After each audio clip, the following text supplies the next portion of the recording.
Irak yoluna yo'qotib kelgan qonağımız, Qorjog'imizlar, Boshqirdistondan kelgan qonağımız, Muhabbat Jirshisi, avtori boshqarishi Togir Rasulgari, Qorjog'.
Sevgisiz dostlar, sebepten.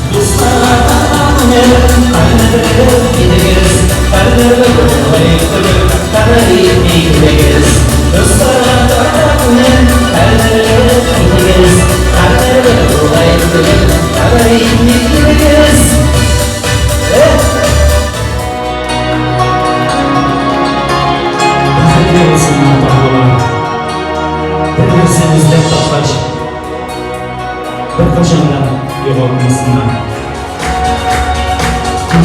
Bizden ağlamışa Nazlanıp doyamaz Gidi akış paramamışa Kanatları dalmaz Sinelere ettiler Duygunlar yanlar yalan Mühlet yorulmasın Nazlar sürülmesin Ben dayanmış bulur Ben yaşamış bulur Yaşar gelsin Hazır sizin ikinizde de bir yıl olur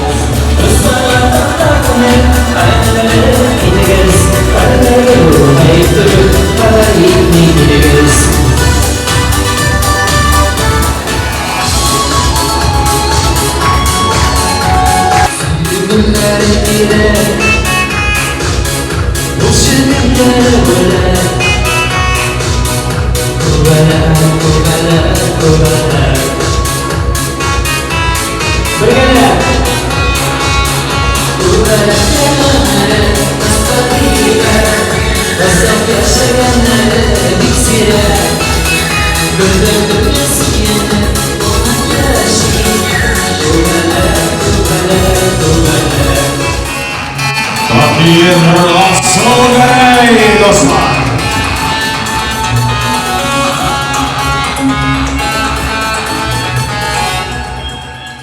Rahmet dostlar.